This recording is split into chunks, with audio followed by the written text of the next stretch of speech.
вечер со топ тема на ваша страна, овој пат во живо, директно од седиштето на ВМРО ДПМН, каде што пред еден час заврши состанокот на Централниот комитет и беа избрани новите функционери, нов генерален секретар на партијата Игор Јанушев и подпредседателите Александар Николовски, Митко Јанчев и Владимир Мисајловски.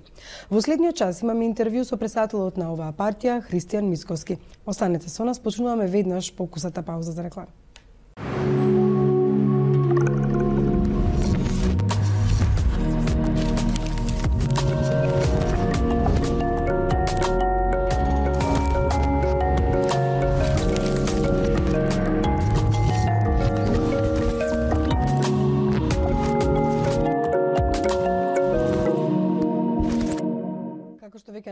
Ние сме во седиштето на ВМРО ДПМН, од каде што во живо ќе го имаме интервјуто со председателот на оваа партија Христијан Мицкоски. Добро вечер и благодарам што прифативте да бидете дел од топ тема на ваша страна. Веднаш по ракометот. Добро вечер и добре дојдовте. Што туку пред еден час заврши состанокот на Централниот комитет, избрани се новите членови на извршниот комитет, новиот генерален секретар. И јас веќе во најавата ги споменав Александар Николовски, Владимир Мисајловски и Митко Јанчев како нови подпредседатели, Игор Јанушев како нов генерален секретар. Со што ги заслужија своите функции? Па генерално збор за луѓе кои што имаат голем дел од својот живот поминато во партиската хиерархија, во партиските структури. Од најмлади денови почнувајќи да бидат активни, нели, од Унијата на млади сили, потоа својот активизам го продолжиле во периодот од кога прешле во сениори, поминале во општинските комитети на партијата. Дел од нив, нели, биле ангажирани и во централните органи на самата партија, како што е процесите на кога ние имаме регионални, односно републички изборни штабови во предизборието. Така што мислам дека станува збор за луѓе кои што имаат исклучително значење за самата партија во минатото, луѓе кои што се силно мотивирани, луѓе кои што предпоставувам ќе бидат предвесник на голем број идеи, луѓе кои што ќе додадат вредност во самата политика на партијата ВМРО ДПМН во периодот кој што треба, кој што доаѓа. Јас тоа го очекувам како председател, како човек кој ги даде овие предлози пред Централниот комитет и кој што го бранеше се ова пред членовите на Централниот комитет, бидејќи периодот што следува, навистина ВМРО ДПМН е потребно да застане на овие штетни политики кои што ги води владата од Социјалдемократскиот сојуз на било кој план. Дали станува збор за економија, дали станува збор за политички теми, национални теми, ние континуирано гледаме еден процес ретрограден, еден процес кој што не влече наназад, еден процес кој што Социјалдемократскиот сојуз некако стихино, какафонично го води. За оно што го прави владата, вие како опозиција веројатно се стремите, нели, да ги коригирате. Завршам, станува збор за луѓе кои што имаат голем мина труд и искуство во самата партија. Нормално тука од аспект на искуството во партиската хиерархија можеби подпредседателот Митко Јанчев, градоначалникот на Кавадарци, не бил така долго време искусен, но секако бил блиску до партијата, блиску до политиките на партијата. Моментално е градоначалник на градот Кавадарци, избран од страна на граѓаните во Кавадарци, а предложен од страна на ВМРО ДПМН.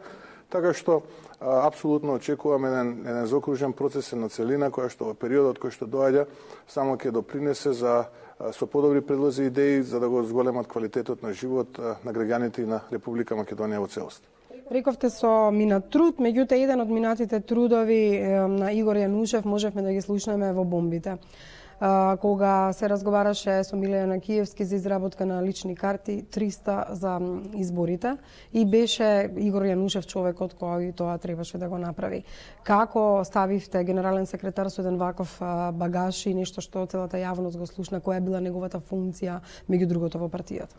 Игор Јанушев е човек кој што од своите најмали години е дел од партиската структура, човек кој што потекнува од градот Велес, каде што зачекорува за прв пат во партиските води, односно почнува да расте во општинскиот комитет во Велес, од местните комитети, потоа е дел од општинскиот комитет на ниво на Унијата на млади сили, потоа преоѓа во сениори, следен чекор е неговото ангажирање во Скопје, нормално тука доаѓа до нивото раководител на сектор во Министерството за транспорт и врски, за да потоа премине во јавното сообраќајно предпријатие Скопје на предлог на градоначалникот на градот Скопје.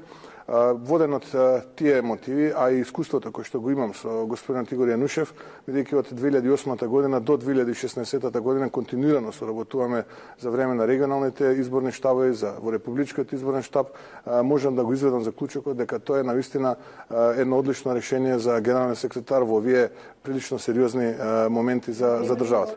Прашањето во однос на неговата функција, еве ние слушнавме во едни избори дека неговата функција била да набави 300 лични карти. Неговиот бекграунд е под знак прашање во однос на неговата функција во партијата за време на избори. Навистина не сум сведок на такво нешто, немам слушано такво нешто. Штета што не сме во студио да ви ја пуштев бомбата да се подсетите. Штета, да, навистина, но и да има такво нешто, јас не би коментирал нелегално стекнати материјали. Тој е соработник близок на Милијана Киевски, и значи ли тоа дека вие никако не се одлепивте од оној багаж на некои претходни функционери кои мораа да дадат оставки од партиските функции заради претходно наведеното? Еве, јас наведов само една бомба. Игор Јанушев е близок соработник на Христијан Мицкоски.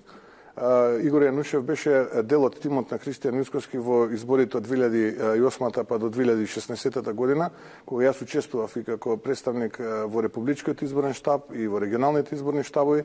Потоа како генерален секретар господин Игор Јанушев беше дел од мојот тим, односно мој подсекретар, така што апсолутно го заслужува ова кое што мислам за кое што денеска беше изгласан, и јас сум силно уверен дека Игор Јанушев е едно мотивирано момче кое што во периодот што следи и текако има што да каже на политичката сцена и во самата организацијска структура на партијата, така што ја би заклучил, станува збор за момче кое што е близок соработник на Христијан Мицкоски. Дали ваши блиски соработници се Александар Николовски, Митко Јанчев и Владимир Мисајловски? Тоа се луѓе кои што кога се договараше конгресот беа, ги гледавме и во медиумите со вас. Меѓутоа, дали Митко Јанчев, кој е градоначалник, е одбран заради тоа што сепак има бизнис, има пари кои може да ја подпрат партијата во одредени услови, по кој основ ги биравте подпредседателите?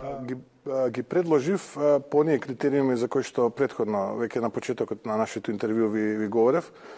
Конкретно за господинот Александар Николовски и господин Владимир Мисајловски, истото на што можам да го кажам за Игор Јанушев, можам и за нив да ги кажам, дека они од најмлади години се дел од Унијата на млади сили на партијата, како председатели на општинските комитети, како активисти во општинските комитети на Унијата на млади сили, потоа преоѓаат на централно ниво, обавуваат функција и во извршниот комитет, пратеници се, министри, имаат едно богато професионално, лично портфолио, партиско портфолио, и мислам дека ова е еден природен след на околности кои што во нивната партиска кариера доаѓа, се разбира. Што се однесува до господинот Митко Јанчев, мислам дека тој е градоначалник на градот Кавадарци, тој е град со најмногу жители, каде што ВМРО-ДПМН во овој момент има свој кадар. Мислам дека со својот квалитет може и текако да допринесе во процесите кои што надоаѓаат и да ги надминеме сите предизвици кои што се испречени пред нас во периодот кој што доаѓа. Така што јас можам само да заклучам дека ова е тим кој ќе биде идниот победник на следните предвремени или редовни парламентарни избори кога и да се случат. И она што го предпоставувавме, нема ниту еден од оние досегашни функционери во партијата или луѓе кои беа препознатливи за ВМРО-ДПМН, а луѓе кои се во пратеничките клупи, Антонио Милошовски, Илија Димовски, Трајко Велјановски, сите оние што се подпишаа на писмото во кое бараа демократизација на партијата, одлагање на конгресот и со тоа одлагање на ваш избор. Дали е ова ваша лична освета или е наредба? Не, станува збор за нов состав на извршниот комитет. Нормална пракса кога се предлага состав на извршниот комитет, така било и во минатото, така и сега. Логично да ние иновираме, ова е динамичен процес. Денеска пред членовите на Централниот комитет, јас јасно стави до знање дека тука не застанува до екипирањето на Централниот комитет. Ова е негова првична верзија. Во процесот, во периодот кој што следува, нормално Централниот комитет ќе претрпи и дополнителни додавања во него, кадровски пред се, на тоа мислам. Во периодот кој што следува ќе биде формиран Унијата на ветерани, председателот на Унијата на ветерани по функција ќе влезе во составот на извршниот комитет, потоа тука се исто така шефот на пратеничката група, бидејќи самите знаете дека господин Владимир Ѓорчев, како што веќе кажавме, е веде. Кој ќе биде нов шеф на пратеничката група? Да направиме интерни внатрешни консултации, многу брзо јавноста ќе го дознае кој ќе биде новиот шеф на пратеничката група, можеби веќе во следната недела, се разбира, тука треба да бидат консултирани пратениците, така што мислам дека овој состав на извршниот комитет е една добра, солидна почетна основа за да истиот се надградува и во периодот кој што следи ја добија на конечна физиономија која што треба да биде. Не ми е јасно, од една страна велите за овие ново избраните и за подпредседателите, па и за Јанушев, тоа се луѓе кои имаат партиски бекграунд, кои учествувале од млади години и слично. Сите овие луѓе што ги напоменав, па да не зборувам за Борис Мејковски, например, Никола Тодоров, например. Тоа се луѓе навистина препознатливи за ВМРО ДПМН со еден маркантен бекграунд, па и во идеолошка смисла, ако станува збор за Антонио Милошевски за останатите. Како тогаш, ако тоа ви беше битен фактор, не ги земавте во предвид воопшто ниту еден од нив? И можете да ме убедите дека не се работи за лично чувство, не велам освета, меѓутоа некоја анимозитет за тоа што се подпиша на едно писмо со која бара одлагање. Апсолутно, можам да ве демантирам, нити представува лично чувство, нити некаков анимозитет. Напротив, јас во многу наврати до сега ги имам кажано и ги имам истакнато и потенцирано нивните партиски, човечки и професионални карактеристики, така што не би имал што да додадам на тоа, сем да кажам дека и текако во периодот кој што следува они имаат што да додадат за партијата. Се разбира дека имаат меѓу себе и човечки, но и партиски професионален потенцијал да во периодот кој што следува уште повеќе бидат активни во самата партија.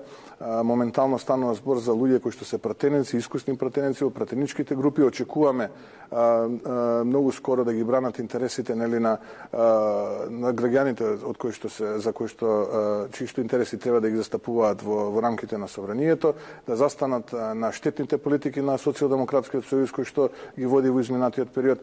Така што функционирањето во извршниот комитет и нефункционирањето во извршниот комитет не треба да се свати како привилегија или како казна, напротив, треба да се свати како еден процес динамичен, процес каде што влегуваат кадри, издегуваат кадри, и тоа е една нормална работа, не само во ВМРО ДПМН, треба да е нормална работа во сите политички партии. Се разбира дека периодот кој што следува исто така ќе биде динамичен, очекуваме голем број активности, некои луѓе ќе бидат додадени, некои луѓе можеби да излезат последна година, така што Добивте ли список кои луѓе не смеат да бидат? Мои сознанија се дека постои тој список, а тој список е, повторно ќе кажам, на подписниците на писмото. Дека тие не можат да бидат ни поканити и вие пред да влеземе во партиското седиште, ја слушнав изјавата што ја дадовте за новинарите, рековте ние гости не повикавме. Гости ли се Илја Димовски, Антонио Милошевски, Змејковски, Велјановски? Друго место ли се? Не сериозно е да коментирам дали сум добил список, сепак јас сум зрел човек, реализиран човек, пред универзитетски професор, председател на најголемата македонска партија и мислам дека ваков тип на прашање апсолутно мислам дека не би требало да го коментирам. Списоци и слични такви предмети не се својствени за мене. Предпоставувам алудирате на сугестија околу составот кој сме или кој не сме да биде. Апсолутно ги отфрлам тие шпекулации, нити па имам намера дополнително да навлегувам во нивно елаборирање. Инаку пракса е кога ќе се предлага нов состав на извршниот комитет да бидат само присутни членовите на Централниот комитет. Инаку за време на други седници на Централниот комитет се повикуваат градоначалници на времето, се повикуваат и сега градоначалници, потоа се повикуваат пратеници, се повикуваат министри, друг тип на функционери на партијата, кога ВМРО ДПМН имаше власта во Република Македонија, односно беше носител на владата, повикувавме директори, министри, заменици министри, државни секретари. Така што тоа е праксата на повикување мора да се одвестува на актуелностите, односно на моменталната ситуација. во овој момент на оваа седница на Централниот комитет беше избран новиот состав на извршниот комитет и пракса е да бидат повикани само членовите кои што се дел од тој Централен комитет. Господинот Илија Димовски беше координатор на пратеничката група и по функција член на Централниот комитет. Господинот Илија Димовски, знаете дека застана чекор поназад, се откажа од координатор на пратеничката група, нов координатор времен се разбира господин Владимир Ѓорчев. Неговиот мандат денеска беше верификуван пред почетокот на седницата на Централниот комитет, како што беше верификуван мандатот на сите оние нови членови на Централниот комитет кои што беа денеска присутни. Така што тоа е една процедурална постапка, форма која што беше застапена. Инаку денеска од вкупниот број 135 членови на Централниот комитет, 115 беа присутни, со што и формално беа исполнети сите услови да Централниот комитет заседава.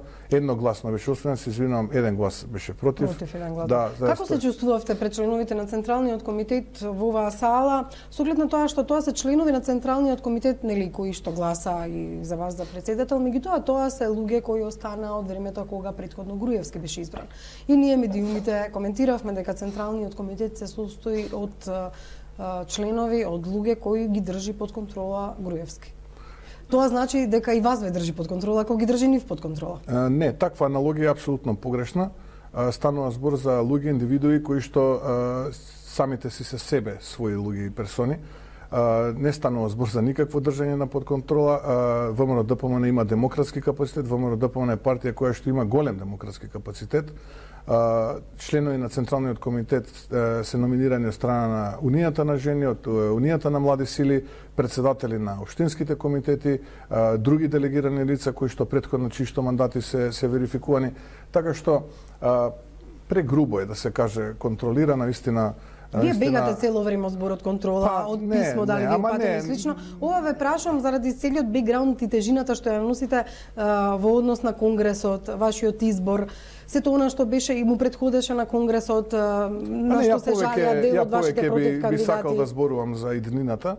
Повеќе би сакал да зборувам за меѓутоа како е да го носите тој багаж зад себе и да еве јас сум во ситуација да поставувам такви прашања заради сето она што се случуваше при вашиот избор? Не носам никаков багаж, го носам багажот на ВМРО-ДПМН како државотворна партија, како нешто што е во генот на секој македонец. Тоа обврзува мене како претседател на ВМРО-ДПМН, многу ми значи. Ме обврзува да во периодот кој што следува имплементирам и реализирам и применам политики кои што ќе значат нов квалитет во животот на граѓаните, на моите сограѓани. Оно што се вели сон на мојата генерација да го реализирам за една богата, просперитетна држава, каде што луѓето ќе бидат среќни, каде што луѓето ќе можат да се шетаат задоволни, да се другаруваат и да бидат пријатели меѓу себе. Така што јас само така можам да го сватам, воопшто не чувствувам никаков багаж, нити никаков терет, апсолутно слободно, самоволно одлучувам за моите предлози, кои што потоа нормално ги споделувам со моите соработници. Во случајов конечно добив една организација наречена извршен комитет, каде што ќе можеме да носиме заеднички одлуки, истите да ги презентираме пред другите органи на партијата. Така што ја очекувам еден прилично креативен и динамичен период за ВМРО-ДПМН, каде што ВМРО-ДПМН конечно ќе застане на правата линија, односно ќе дојдеме до една ситуација кога ВМРО-ДПМН ќе биде победник на следните избори, како што реков, без разлика дали се тоа предвремени или редовни, и каде што ВМРО-ДПМН ќе ја формира новата влада во Република Македонија, бидејќи Република Македонија тоа на тоа и е потребно. За да не се повторувам со прашањата и за да еднаш за секогаш расчистиме, кога сакавте да се кандидирате за лидер на партијата? Тоа му го соопштивте на Груевски или Груевски ве повика за да бидете негов наследник?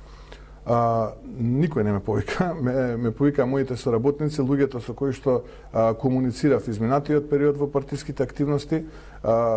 Заедно се консултиравме, донесовме одлука дека можеби, имајќи ги предвид околностите кои што се новонастанати во самата партија, дека можеби би било добро и би било еден исчекор напред и квалитет за самата партија доколку поднесам кандидатура, нормално доколку претходно ги исполнам условите кои што согласно повикот беа пропишани. Јас тоа го направив, поднесов кандидатура, нормално кога поднесов кандидатурата го информирав претседателот. Каква беше неговата реакција? Нормално е како и вообичаено, ништо не е вообичаено, не е тоа. Ве поддржа, рече, со среќа, јас дефинитивно се повлекувам од партијата. Не стануваше збор не стануваше збор за детали околу тоа дали ме поддржал или не, со среќа нека ќе видиме што ќе биде и така натаму. Тоа беше краток разговор кој што траеше неколку секунди, ништо повеќе. Следното што се видовме беше конгресот во Охрид и ништо, се извинувам, во Валандово и ништо повеќе од тоа. А значи ли тоа дека тој не ви даде никакви услови, безусловно ви ја препушти функцијата? Зарем мислите дека би се нафатил на нешто вакво доколку би било безусловно? Доколку би било со услови? Па ве прашувам за да тоа реков еднаш за секојаш да разјасниме и тоа ќе зависи од какви политики во иднина ќе водите на партијата. Да немате дилема дека би можел да влезам во една авантура во која што е бил условен. Се разбира, луѓето што ме познаваат знаат за каква личност и човек станува збор, така што не треба да се има воопшто дилема нити да биде под знак прашалник било каква условеност. Станува збор за моја лична одлука, поддржана од страна на моите поддржувачи во тој момент. Излеговме на терен, ги исполнивме условите кои што беа неопходни и пропишани согласно повикот за кандидирање за претседател на ВМРО ДПМН. Без притисоци кај членовите на централниот и делегатите? Апсолутно. Затоа што на тој два пати во студиото беше кај нас Филип Петровски кој се жалеше на нефер однос, на притисок кон делегатите. Па и самото писмо кое произлезе, кое побара други услови за повторно се тоа неаргументирани позиции кои што навистина во овој момент не заслужуваат коментар. Ја би се фокусирал повторно на она што се вели идни политики, иднина на ВМРО ДПМН, иднина на Република Македонија. Како што реков, се појавивме на конгресот во Валандово. Сите процедурални забелешки беа исполнети, односно сите процедури пропишани со статутот на партијата беа исполнети. Како што самата знаете, јас бев избран за претседател на ВМРО ДПМН, функционираме веќе трета недела, денеска е избран за среќа моја голема извршниот комитет на партијата, истиот понатаму ќе биде надграден. Продолжуваме заеднички сплотени да ги имплементираме новите политики кои што ќе значат, реков на крај, нова влада која што ќе состави ВМРО ДПМН. Велите немате противници во партијата, овие луѓе што претходно ги наведов, што нели сега веќе ги нема во органите на партијата, не се ваши противници? Велам дека немам противници, можеби со некои од членовите и активистите во партијата имам различно мислење за поедини теми, што е нормално и што е демократска предобивка на секоја политичка партија. Не би било пријатно ако е едногласно мислењето. Меѓутоа немавте против кандидати, колку е тоа демократски, не знам, да имате избор за лидер во кој што нема повеќе кандидати. Не личеше многу демократски сето тоа? Па не знам сега дали личело тоа демократски или не, но ја познам и други политички партии во Македонија кои што имале само еден кандидат за жал, такви се политичките партии. Имаме трка каде што има строго дефинирани услови кој може да учествува во таа трка.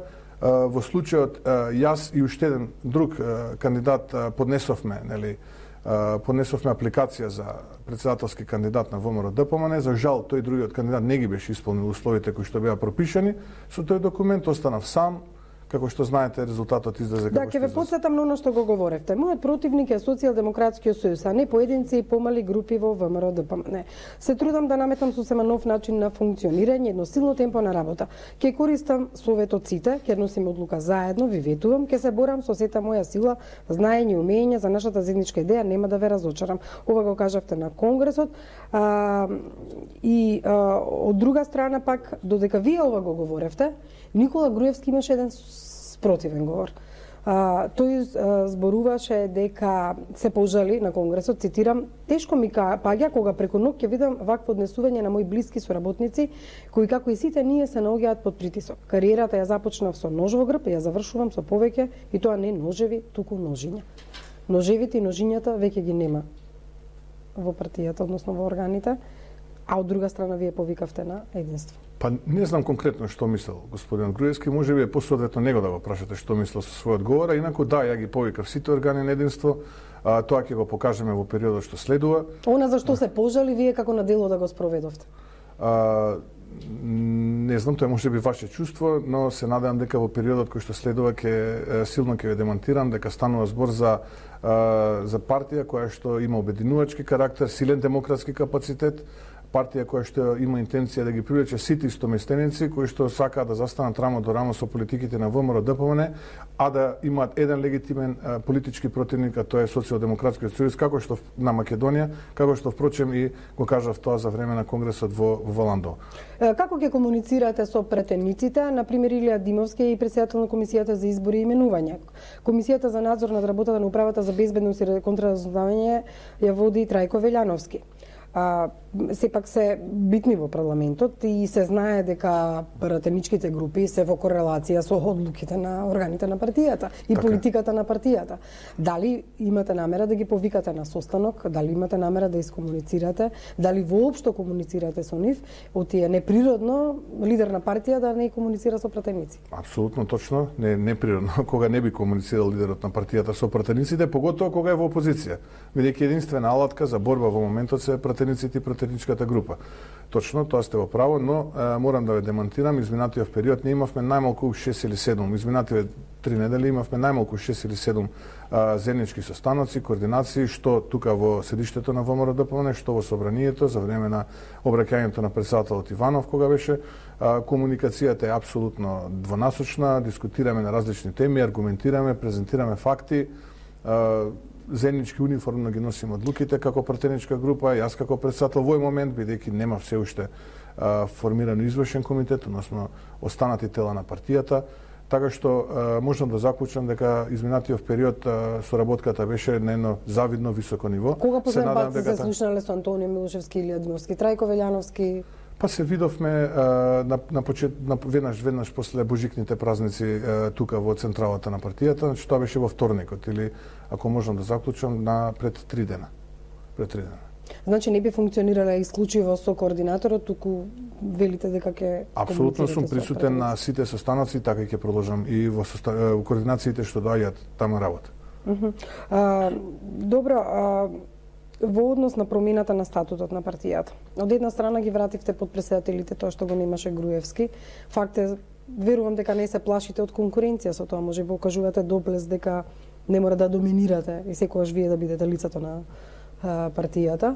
Од друга страна не направивте клучни промени на статутот, а барања за промени на статутот имаше претходно, што би значило можеби поголема демократизација на партијата, можеби ограничен мандат на лидерот на партијата на 4 или на 8 години и слично. Зошто не се охрабривте да направите поклучни измени во статутот? Не би го сватил јас тоа како дали се плашам или не се плашам од конкуренција или дали некој се плашил или не се плашил. Само можам да го сватам како процес каде што можеме да го зголемиме квалитетот и динамиката на работење на претседателот на партијата, ништо повеќе. Инаку промената на статутот има еден претходен процес. А тоа е процес кога ние мора да имаме определена навигација во кои делови и што сакаме да промениме во статутот. Вие не можете да влезете во една авантура да менувате во статутот поедини делови негови ако не знаете кој ќе биде резултатот на крај и што ви е вас навигацијата во сето тоа.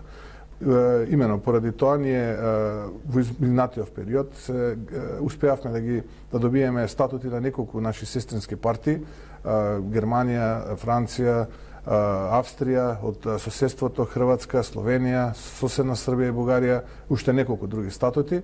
Истите тие се анализираат, работни групи, статутарната комисија работи на изедначување на она што се вели наша желба и она што е реалност, односно што е веќе применето страна на нашите сестрински партии. Това дали на некој ден конгрес би можеле мислите комитети да предлагаат, ме разбирате, тоа повеќе да иде од структурата на партијата, а не да оди од централата. Значи еден обратен процес за избор на лидер. Не, тоа не е суштината процесот на избор на лидер. Тоа и вака и така е демократски процес, него суштината е како ние структурите во пониските нива на партијата, како да речеме општинските комитети, бидат избрани на директни избори, на непосредни избори од страна на членовите на партијата. Така што можеби тука ние би интервенирале за да го зголемиме нивото, односно демократскиот капацитет на избор на партиските функционери во општинските комитети ширум Македонија. И можеби тука би интервенирале бидејќи гледаме дека сестринските партии во таа насока ги гледаат начинот на избор на претседателите на општински комитети. Тие различно се викаат во различни држави. Така што тука ја гледам суштината на интервенирање во идната содржина на самиот статут. Процесот трае, не е завршен, процесот очекувам да заврши крајот на овој месец, евентуално првата половина на месец февруари. Јавноста ќе биде запознаена со сите статутарни измени, во кој дел е интервенирано. ВМРО-ДПМН во минатото беше пионер на сите иновации што се однесуваат на политичката сцена. Еве прва партија која што сериозно навлегува во една зголемување на демократскиот капацитет на тој документ, така што мислам дека треба да бидеме пример и останатите политички субјекти во Република Македонија да го следат тој пример, а ќе имаме една јавна презентација пред вас новинарите, еден брифинг, чисто да се знае во кој дел ние ќе имаме интервенирано, а нормално мора тоа све да биде во согласно со законот за политички партии, бидејќи вие можете да имате намера да направите чуда, но ако тие чуда не се во согласно со законот, тоа вие го кршите законот и имате друг тип на проблем. Затоа вие морате да ги уедначите вашите позиции и она што се вели законска конјунктура за да можете да понатаму функционирате како политичко тело. Додека ние разговараме овде, 6 на ваши пратеници или на коалицијата, месеците на ВМРО-ДПМН членови, се во притвор, тројца се во истражниот затвор Шутка. Што им велите на нивните семејства? Сега вие сте лидер, вие ја носите тежината и одговорноста. Видете, тоа е прелична работа. Тоа е страшно што се случува со пратениците на ВМРО-ДПМН, кои што во овој момент се наоѓаат во притвор, притворени, веќе е втор пат им е продолжен притворот за дополнителни 30 дена. Пратеници нови родолюби и патриоти кои што новата година божикните празници ги помина позади решетки во затвор, бесправно држани таму. Иако знаеме дека голем број луѓе кои што во минатото беа осудени за сторен криминал се наоѓаат на слобода, нивните казни се прекинати, тие се ослободени и така натаму. Навистина е еден тежок, еден траурен момент е да се сочите со семејството на тие луѓе, бидејќи они знаат самите дека се бесправно држани таму. Меѓутоа, чувствувате ли одговорност? Тогаш бевте генерален секретар, сега лидер. Сепак во времето на нивното притварање, да речеме на 27 април исто. Да, бев во тој период. Сепак сигурно ги барат одговорите од функционерите, што понатаму. Ако мислите на 27 ноември кога беа притворени, да, во тој период ја извршува функцијата генерален секретар на партијата. Ви велам, апсолутно сочувствувам и се правам како председател на ВМРО-ДПМН, тогаш правев како генерален секретар на партијата, нормално ините чекори не би ги откривал, се разбира, ние мора да ги следиме правилата, мора да ги следиме законите во Република Македонија и да се избориме за нивната невиност и да докажеме. Но прашањето јас би го поставил поинаку. Што доколку ние докажеме нивната невиност? Кој ќе сноси одговорност? Дали премиерот на државата, министерот за внатрешни работи што прекрши неколку членови од законот, од кривичниот законник и од уставот на државата и од други типови на документи ќе сноси одговорност и ќе поднесе повиклива оставка? Сепак секогаш и премиерот, да го прашаме, ќе рече дека судската власт е разделена од извршната власт. Не, јас зборувам во процесот на издавање наредба за нивно апсење и процесот на нивно апсење. Тука се прекршени многу закони. Што доколку ние како луѓе и нивните адвокати ја завршат правната постапка, дали во Македонија или пред судот за човекови права во Страсбур и се донесе одлука дека апсолутно бесправно биле држани позади решетки, односно биле ставени во притвор. Кој ќе сноси одговорност? Јас така би го поставил. Знаете, мора да се воведе институтот одговорност во оваа држава. Не можете вие да имплементирате сила затоа што чувствувате дека сте силен и моќен човек. Мора да ги почитувате законите. Првиот момент кога ќе се соочите со фактот дека не сте ги почитувале законите, тогаш вие мора да сносите одговорност. Меѓутоа, видете сега, ова прашање, факт дека е хипотетично, меѓутоа ве доведува и вас во ситуација да ве прашам, многу од членовите на ВМРО-ДПМН се соочуваат со истраги заради непочитување на законите. Почнувајќи од почесниот председател, поранешен лидер Груевски, неговиот братуче Сашо Мијалков, кој многу значеше исто така во оваа партија, поранешни министри и слично. Сите тие се под назнаката политички прогам. Јас зборувам за сторено дело.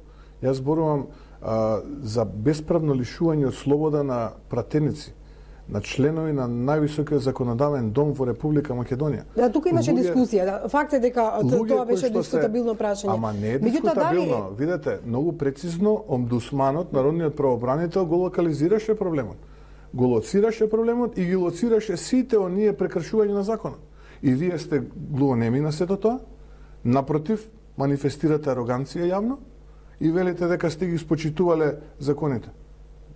Еве, што ќе се случи, јавно прашувам, доколку се докаже спротивното. Дали некој ќе сноси одговорност? Работа на судскиот процес ќе биде, не е значи, работа на судскиот процес, туку работа е на моралот на политичарите кои што се носители на власт. Кога зборуваме за моралот, за жал и едната и другата партија, кога се на власт, знаат осветнички да се однесуваат кон своите политички противници. Имаше притвори, приведувања и за време на владењето на ВМРО. Лупевска, јас не би правила аналогија со минатото. Јас сум човек кој што сака да гледа убава иднина. Не велам тоа. Никогаш не можам да правам аналогија со минатото. Не знам како било, не верувам дека така било, гледам сега што се случува. Добро, вие бевте во партијата. И сакам да знам што ќе се случува со еднината на мојата држава во периодот што следува. И тоа ме интересира. Ова што го гледаме е катастрофално. Дали ако бевте... Ние имаме јасно констатирано прекршување на правилата од страна на омбудсманот, народниот правобранител, цитирани закони, цитирани членови од закони, и ние имаме гордо истапување, надмено, не е точно. Не можете така да се однесувате. Вие ја баравте до вербата на граѓаните дека ќе го еве и да било така, а не било.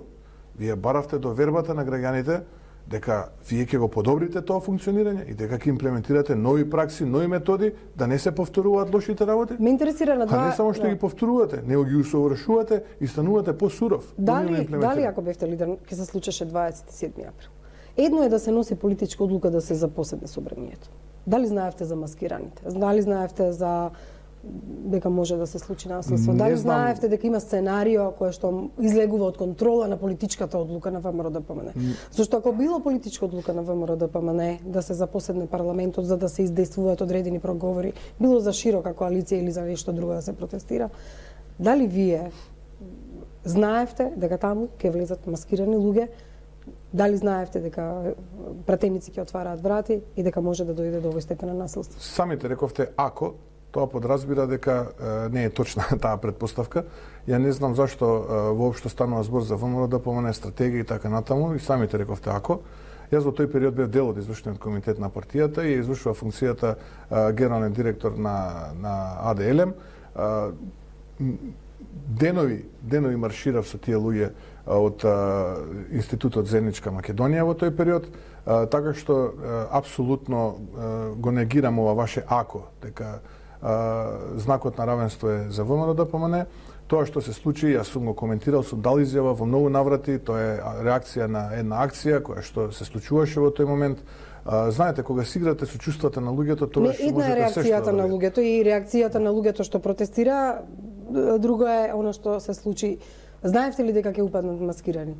Апсолутно, нити знаев дека ќе упаднат маскирани лица, нити па предпоставував дека некој може да избере претседател на собрание на начинот на кој што беше избран. Знаевте ли дека полицијата или се чудевте ли дека полицијата не реагира? Дали вие го баравте Чавков? Дали вие се трудевте? Не, нити сум барал некого, нити па сум контактирал. Таква функција, меѓутоа дали еве како член на извршниот комитет во тој бевте вознемирен од целата ситуација? Апсолутно сум вознемирен. Се разбира дека сум вознемирен од целата ситуација кога се случува тоа што се случува во главниот град, во собранието на мојата држава. Се разбира дека сум бил вознемирен.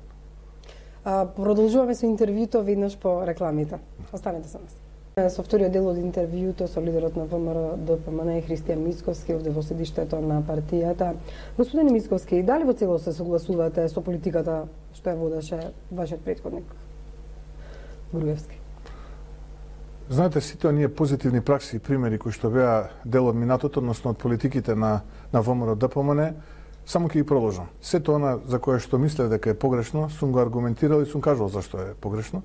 И во периодот кој што следува ќе го оптимирам и ќе го направам да биде во согласно со сите оние позитивни пракси од минатото. Така што логично е дека двајца соработници да не се сложуваат за сите потези, за сите политики кои што во минатото заеднички ги спроведувале. Па така и во тој период дека јас бев соработник на господинот Груевски, тоа се последните 3 години кога мислам дека соработувавме на едно високо ниво. Да, можам да кажам дека она што се вели позитивна пракса во минатото и практика ќе го продолжам, а она што се вели подобрување, односно можности за коригирање на негативните работи, да ги подобриме и да ги претвориме во позитивна пракса и да продолжиме по таа траекторија. Дали се согласувате со негативната реторика кон меѓународната заедница? сведоци сме на соопштенија во кои што вашите, да речеме, амбасади, за кои што велевте дека сепак германската амбасадорка во едно соопштение од ВМРО ДПМН беше навистина дипломатски навредливо кон неизе. И кон риториката кон американскиот амбасадор и останатите. Не се сеќавам за тоа писмо кое што го кажувате кон поранешната германска амбасадорка, но она што е моја карактер... Дека тоа не е став на германската влада, туку неизин личен, па таа одговори дека таа е тука за да ги представува ставовите на својата влада. Меѓутоа, мислам дека тоа не потекнува од овде, мислам дека потекнува од друго место, но како ги поправите односите со меѓународната заедница? Видете, апсолутно интензивно комуницирам изминативе денови со низа представници на меѓународната заедница. Вчера имав една сериозна посета од страна на господин Белјард, од страна на госпогицата Ајнхорст, кои што се високи представници на Европската унија. Имавме час и половина конструктивен состанок, апсолутно дискутиравме за сите актуелни теми што се во Македонија, ги антиципиравме сите можни ризици кои што доаѓаат во следниот период за Република Македонија. Се сложивме дека Република Македонија мора да оди напред по процесот на реформи. За жал констатиравме злоупотреба на институциите од страна на моменталната власт, на владата предводена од Социјалдемократскиот сојуз. Констатиравме дека она што се вели документ 369, деветка уште малце ќе заврши, а ние со тројката не сме почнале. Констатиравме негативни трендови во економијата, констатиравме работи дека не е само едно прашање круцијално за напредокот на Македонија по тој пат, туку напротив дека имаме уште многу работи кои што треба да ги направиме. Оваа владеачка структура се обврза, креираше еден документ 369, како што кажав. Се вратам на економските политики, на она што не, во тој документ не се само економски, таму има реформски политики. Јас ви реков деветката ќе заврши, ние уште со тројка не сме почнале. Кога сме меѓународната заедница, дали се сретнавте со амбасадорот, американскиот амбасадор Бейли? Да, точно се сретна, да. Имавте средба, бидејќи не видов соопштенија. Имав средба. Таа средба, ниту од амбасадата, ниту од кај вас. Па, еве, можам да ви кажам дека се сретнав и дека имавме дискусија за сите актуелности во Република Македонија, за предизвиците кои што следат.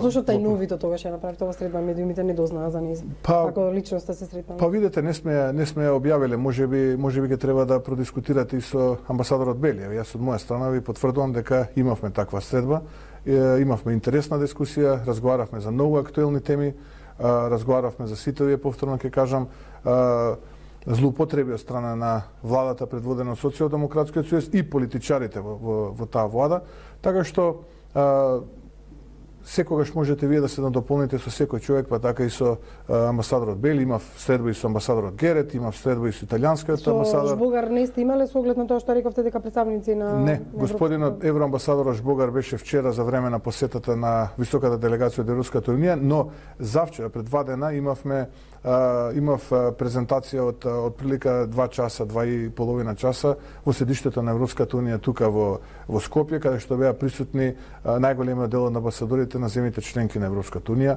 така што и таму имавме една прилично конструктивна дебата. Се презентирав самиот себе си, дел од мојата биографија, презентирав дел од политиките кои што имам намера во периодот што следи да ги предложам пред органите на партијата, доколку бидат усвоени да ги имплементираме.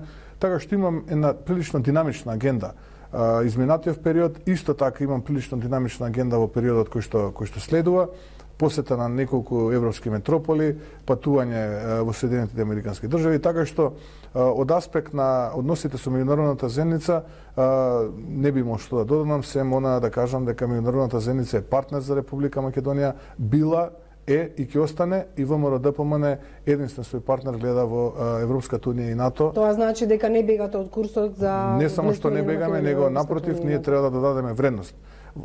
Односно да ги сите оние погрешни политики на тој пат кој што ги води владата на Социјалдемократскиот сојуз, да ги превенираме, да не застраниме. Од кога што гледаме полека за некои политики ги застрануваме, така што ВМРО ДПМН не само што не остапува, него напротив, треба да ги дополни погрешните политики, односно да ги спречи погрешните политики на Социјалдемократскиот сојуз на патот кон Европската унија и НАТО. Дали разговаравте со представниците на меѓународната заедница за прашањето на името и дали како нов лидер на ВМРО ДПМН, со оглед на тоа што има интензивна агенда очигледно на оваа влада за да се реши тоа прашање, ќе се согласите со решението кое би значило. Ќе потсетам на она што и вице-премиерот Ангјушев во едно интервју го велеше: Горна Македонија, Северна Македонија, Нова Македонија, кој што велеше дека за него не е битно, тој ги наведе називите. Со што, кои се црвените линии на ВМРО? Дали им кажавте на представниците на меѓународната заедница, ние се согласуваме со ова нема да се согласиме? Не, имавме енциклопедиска дискусија без навлегување во деталите. Станува збор за луѓе кои што се представници на сериозни, многу сериозни институции. Прашувам дали побарале од вас согласност за надминување на споразумето. Носители на одговор... Пошто со консензус ќе се донесе таа одлука. Не знам од каде ви се тие информации дека ќе се носи со консензус, но она што се вели одговорност во процесот е на владите на двете држави кои што преговараат да го решат тој проблем. Во случајот тоа се владата на Република Грција предводена од господинот Ципрас и владата на Република Македонија предводена од господинот Зоран Заев. Ние имавме чисто вака, можам да кажам, енциклопедиска дискусија, размена неколку реченици, неколку минути што траат и тоа е тоа, без да навлегуваме во детали. Како што кажав, станува збор за представници на многу сериозни институции кои што не би си дозволиле да навлегуваат во детали без да ги знаат, како што впрочем ја не ги знам, како што впрочем и господинот Мицотакис, односно претседателот на Неа демократија, на Нова демократија во соседна Грција, лидерот на најголемата опозициона партија, не ги знае деталите. Предпоставам таква е стратегијата која што е избрана во овој процес. Гледам дека има голем оптимизам, еве ние ги охрабруваме да продолжат и да најдат решение конечно за Која е за вас решението или која е црвената линија? За мене представува дискутабилно какафонијата што се случува во јавноста. Да речеме, претседател на собранието има еден став, пратенец има друг став, еве самите кажавте вице-премиерот изнесе став кој што вака сам по себе е дискутабилен, бидејќи во значителна мера го подрива процесот и позициите на Република Македонија, за да неколку недели потоа видиме дека Грчко електростопанство ја купува неговата фирма. Многу дискутабилно и подложно на многу шпекулации, што наистина не е коректно. И мислам дека во длабоко ја нарушува позицијата на преговарачкиот тим кој што во случајот се води под покровителство на Обединените нации, но гледам некоја шатл тајна дипломатија. Конкретно велите дека ставот на Ангјушев во однос на името и потоа продажбата на неговата фирма, на грчката државна фирма, може да се доведе во корелација за подривање на... Некако е симптоматично сето тоа што се случува во рок од ден на 2 седмици. Навистина не би сакал да верувам во некаква лукративност, би сакал да верувам во случајности, но знаете, во политиката нема ништо случајно. Многу тешко се случуваат работи во политиката случајно, но еве во овој момент остава можност да биде тоа случајност, да не биде лукративност. Дали вие би се согласиле со решение за името кое што, како што вели СДСМ, можеби нема да надира во идентитетот, меѓутоа ќе даде географска или некоја друга одредница на државата? Ставот на ВМРО-ДПМНЕ како политичка партија е многу јасен. Инатото јас многу пати сум го повторил. Во моментот немаме никакви информации за тоа што се вели можна солуција, можно решение, предлог решение. Не би било, како да кажам, не би било умесно и не би било сериозно да ние коментираме нешто и да предпоставуваме евентуално што би се случило. Така што да, сочекаме да видиме овој оптимизам на што се темели, оваа еуфорија на што се темели, па тогаш ќе коментираме и јавноста ќе биде запознаена со деталите од ставот на ВМРО-ДПМНЕ. Имам прашања од читатели или гледачи кои што на нашиот Facebook профил, Twitter сака да постават прашање до вас. Едно од прашањето на Златен Мирчевски: ако ВМРО-ДПМНЕ беа против новиот закон за јазици, зошто тоа не го покажи декларативно вчера во собрание? Забелешката е зошто не бевте присутни да гласате против. Па добро, одлуката на ВМРО-ДПМНЕ беше да не учествува во пленарните седници на собранието. Во меѓувреме, очигледно некој сакаше да избрза во самиот процес на носење на овој закон без присуство на ВМРО-ДПМНЕ и го помина така како што го помина вчера. ВМРО-ДПМНЕ го кажа својот став, кој има кажано во многу наврати во минатото својот став по тоа прашање, така што јас не би што да додадам. Станува збор за еден документ кој што во многу нешта самиот по себе е спротивен на уставот, кој што од самото создавање има многу недостатоци, како некој да намерно сака да усвои документ кој што има сам по себе многу недостатоци. Гледам дека и научната и стручната фела вчера прилично систематски го беше образложила сето тоа. Дел од професорите во детали го беа објасниле тоа на јавноста во Република Македонија. Така што тоа е правниот дел од противуставноста на тој документ, но имаме и дел што се вели имплементирање. Допрва доаѓа процесот кога нешто треба да се имплементира, каде што повторно ќе имаме ние голем дел финансиски импликации, ќе имаме проблеми при имплементирањето. Мислам дека нечесен беше тој кој што го предлагаше овој закон и кој што сакаше на брзина да го донесе, бидејќи истиот изобилува со многу недостатоци.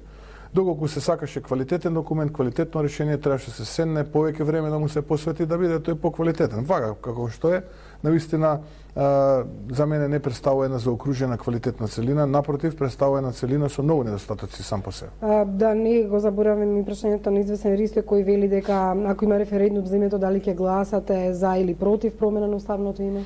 Па добро, предпоставам господинот Ристе поставува прашање кој што во овој момент ставот на ВМРО ДПМН е јасен, ние во минатото многу пати сме го кажале, така што јас не би што да додадам на тоа. Има едно интересно прашање, дали ќе бидете спремен да расчистите со партиските послушници и да изградите тим од критични професионалци кои ќе бидат коректив на лидерот и ќе се борат за поквалитетен живот на сите граѓани во државата, со градење култови на личности и подоба на народот нема просперитет, само стагнација и на ова ќе се надовршам по што ќе се разликувате од Груевски.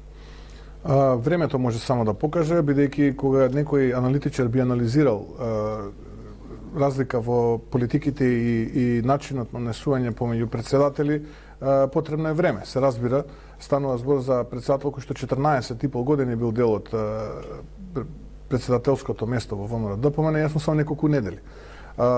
Се разбира дека политиките во периодот кој што следат треба да ја дадат конјунктурата, траекторијата вистинска во која што ќе се движам јас како председател, но и ВМРО ДПМН во целина. Да оставиме времето да покаже, па тогаш да споредуваме. Јас се гарантирам својата креативност, мотивираност, увереност во самиот овој процес и сето тој е потребно на Република Македонија, бидејќи сето ова што сега се случува е спротивно на интересите на Република Македонија и заложбите за создавање на едно современо, демократско, просперитетно општество. Имам прашање кое е исто со еден од оние што го напишале. Имате ли намера новото раководство на ВМРО ДПМН да побара што е можно побрзо предвремени парламентарни избори?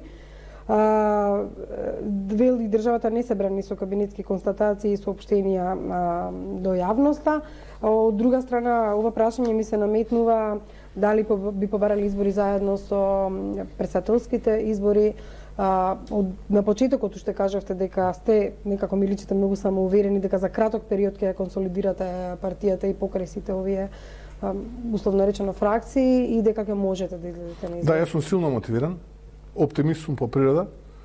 Ценам дека ќе креираме една одлична екипа која што ќе го понесе товарот на ВМРО ДПМН, ќе креираме една нова структура внатрепартиска која што мислам дека сериозно ќе го понесе на своји плеки товарот, што значи демистифицирање на погрешните политики на Социјалдемократскиот сојуз. Впрочем, едно од начелата на опозиционите партии е да понудат решенија и да побарат предвремени парламентарни избори. Тоа е суштината на опозицијското делување. Така што тоа останува еден од мотивите и една од, како да кажам, причините да ВМРО ДПМН војни на побара предвремени парламентарни избори, за кои што јас сум сигурен дека ВМРО ДПМН ќе ги порази овие штетни политики на Социјалдемократскиот сојуз. Многу сте самоуверен, меѓутоа морам да кажам дека не се покажавте многу на локалните избори како човек кој што раководеше практично со работите на терен. Ги освоивте најмалце гласови во последните 10 години за ВМРО ДПМН, а да подсетам и дека во Струмица кога бевте одговорен за тамошната изборна единица, четврка чинам дека не покажавте резултат. И сега имате самоувереност дека вие како лидер ќе победите на избори, а сте покажале негативен резултат. Не, во 2016 година, кога мислите на предвремените парламентарни избори, ВМРО ДПМН победи во четвртата изборна единица. И кога би се земале во предвид гласовите кои што беа освоени во Струмичкиот регион, бидејќи не е само Струмица, тука се и општините Василево, Ново село, Босилово, но и оној дел кој што гравитира кон Гевгелија, исто така тогаш ВМРО ДПМН победи. Така што мислам дека ви е погрешна информацијата. Не впечатокот, информацијата бидејќи бројките се екзактна работа. Да се вратиме на бројките кои се екзактна работа во однос на локалните избори кои што навистина покажа еден дебакл за ВМРО ДПМН. Јас исто така не би се сложил, бидејќи бројките се исто така немилосрдни, доколку вие ги анализирате бројките што значи резултати на советничките листи, тогаш ќе видите дека станува збор за некаде околу 50.000. Меѓутоа дозволив се ВМРО ДПМН да остане без градоначалници. Не, Процесот беше таков за да ВМРО ДПМН и волјата во тој момент на дел од граѓаните да во тој момент дадат довербата на кандидатите од Социјалдемократскиот сојуз, но исто така што беше констатирано во низа извештај од страна на меѓународната заедница, поготово извештајот на ОПСИ и ОДХР, каде што беа констатирани голем број недоследности кои што беа случаи за време на локалните избори. Не сметате дека имате и лична одговорност во однос на резултатот? Апсолутно, јас и тогаш кажав дека одговорноста треба да тргне од месните комитети до извршниот комитет, вклучително и мене како генерален секретар во партијата, и тоа е дел од документот кој што се вика анализа на локалните избори 2017 година. Следните избори ќе бидат клучни можеби за вашата кариера. Ако покажете успех, ќе се потврдите како лидер. Ако ги изгубите изборите, може ли да ви се случи сценариото на Јанес Јанше? Да се врати Груевски на лидерската позиција, да има само одредена политичка одговорност и слично, онака како што Јанше се врати? Да, благодарам. Доставиме времето да даде одговор на ова ваше прашање. Самата констатиравте дека станува збор за човек кој што е оптимист и кој што е самоуверен. Да, таков сум по природа. Имаме цел, се движиме по конјунктура до таа цел. Ке видиме како ќе излезе на крај. Лесно сега да ми велите почекате времето ќе покаже. Колку време треба да почекаме времето да покаже? Па додека не се случат тие избори. 2019 ајде да речеме се председателските избори. Сигурно ќе има избори во 2020 година. Тоа се редовни, есента 2020 година, значи сигурно тогаш ќе има. Се дали ќе има претходно ќе видиме, тоа не зависи од ВМРО ДПМН. ВМРО ДПМН може да бара да има предвремени парламентарни избори. Сепак волјата на мнозинството во собранието е таа која што е одлучувачка во тоа. Не би дозволиле да се случи сценариото на Јанша? Сепак тоа би било пораз политички за вас како лидер? Не ни размислувам за евентуален пораз на било кои следни парламентарни избори. Јас ви реков дека ВМРО ДПМН ќе формира следната влада на Република Македонија. Во однос на фракциите, веќе го зборевме делот со пратениците, се уште е нејасно и тие што ќе одлучат дали ќе делуваат заедно со партијата или како фракција. Меѓутоа, што со реформаторите? Ги придобивте ли?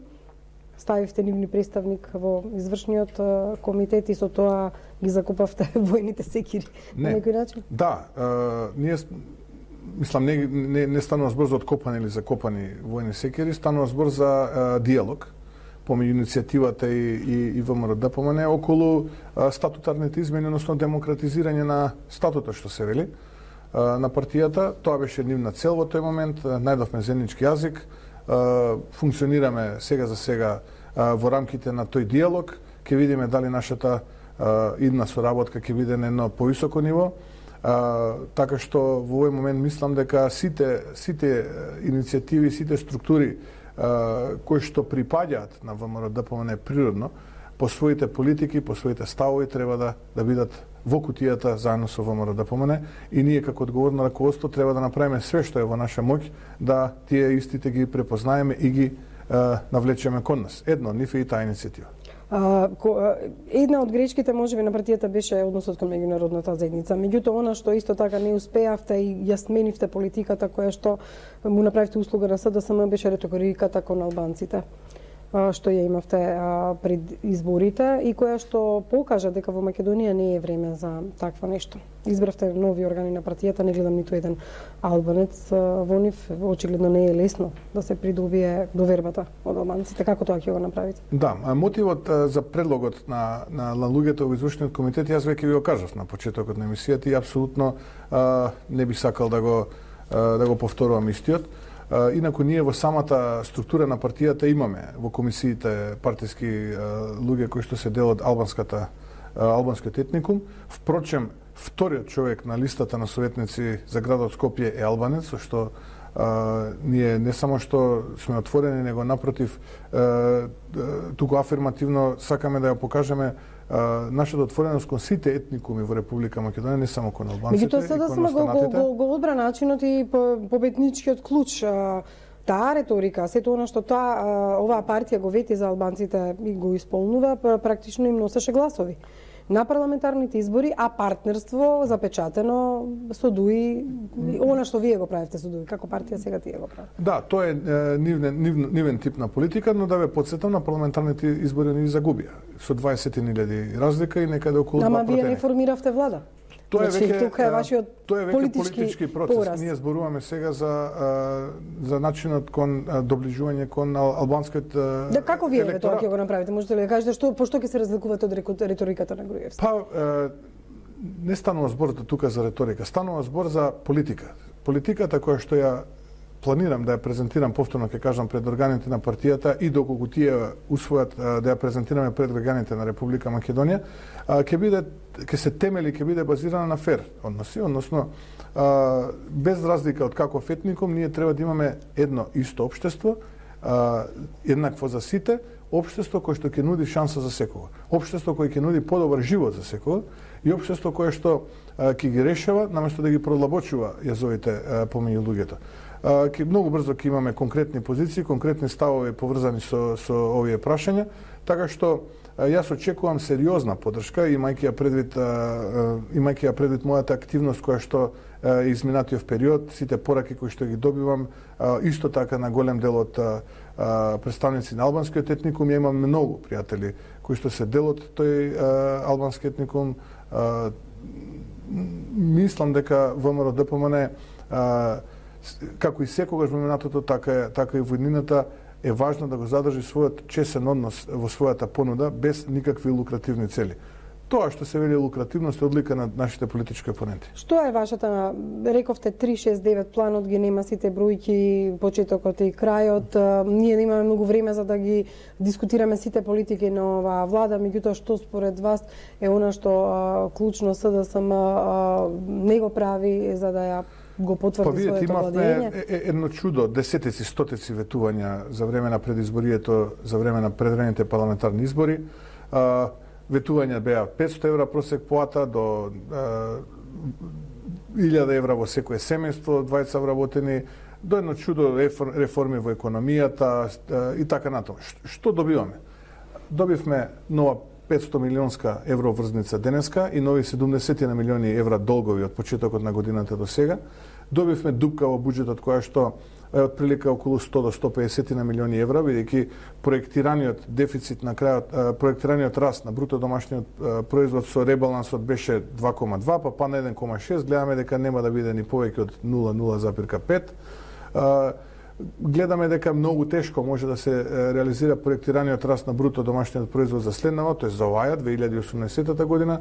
Гледаме за 70% намалени странски инвестиции, гледаме како паѓаме за 28-30 места на скалата на Forbes, гледаме како паѓаме за 30 на места на скалата на Transparency International. Се тоа што беше ветувано сега е спротивно. Така што не само што не се реализираат ветувањата, него ви велам, имаме многу ретроградни процеси, се загрозува единината на генерациите наши. Тоа е проблемот. Ја имам една дилема тука, ако некој не знае, па нека праша. Тука сме стоиме на располагање да им помогнеме. На крајот од денот станува збор за единината на Република Македонија и генерациите. Не можете вие со ретроградна политика, со политика каде што злоупотребувате сила, надмерно да се однесувате кон граѓаните. Ветува чист воздух, гледаме дека Скопје го претрка и Нью Делхи, кој што важи за најзаганен град во светот. Се тоа што беше ветувано, без разлика дали станува збор за предвремени парламентарни избори или сега локалните избори, спротивно комплетно. Значи, комплетно е спротивно, а околу 369 таргетот кој што сами да си го поставија, јас не треба да кажувам, имаше сега скоро еден документ од Европската комисија, еден висок функционер на Европската унија, со сите своји забелешки поврзани со тој објект, ги обезличи, кажа каде се нивните грешки, така што не ние како опозиција, ајде ние ќе кажеме, ние како опозиција критикуваме, туку веќе и на луѓето кои што до вчера безрезервно ги подржуваа, сватија дека станува збор за луѓе кои што не знаат каде терат. Интервјуто го правам од белата кула, како што ние новинарите знаеме да ја наричаме. Дали ова ќе биде ваше седиште, ќе се идентификувате со градбите на Никола Груевски, со овој барок што го гледам околу себе, со неговите портрети, или вашето ново лидерство и можеби новата ера на ВМРО ДПМН ќе покажете од друго место? Да, оваа зграда представува седиште на ВМРО ДПМН, централно седиште, кое што е резултат на еден јавен повик во свое време, каде што секоја фирма можеше да се пријави, да понуди своја понуда, каде што ВМРО ДПМН отстапи дел од нели од земјиштето, а се со цел да биде и изградено новото седиште на ВМРО-ДПМНЕ. Тоа е процес од минатото, како резултат на тој процес е ова седиште. Се идентификувате со оваа зграда? Не станува збор дали ние се идентификуваме, битно е дали е тоа функционално или не е функционално. Во моментот ВМРО-ДПМНЕ функционира тука. Што ќе се случува во иднина, навистина во овој момент не би сакал да кажам. Како синоним за она што трошоците што се направени во неја, начинот на изгледот и за трошоците можеби ќе треба инвеститорот да го прашате, фирмата која што во име на тоа земјиште што го доби го изгради, но ја за перцепција не би зборувал, ја зборувам за суштина. Ова седиште функционално, дали ќе остане ВМРО-ДПМНЕ тука или не, времето ќе покаже, ќе видиме.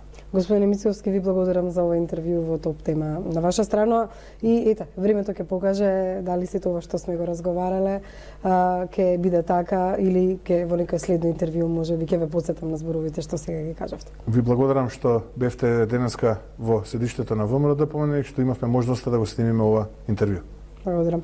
Ви благодарам за вниманието. Останете со програмите на Тилма и јутре секако со ракометот и боксот што ќе го прикажуваме на нашата програма. Имајте пријатна вечер.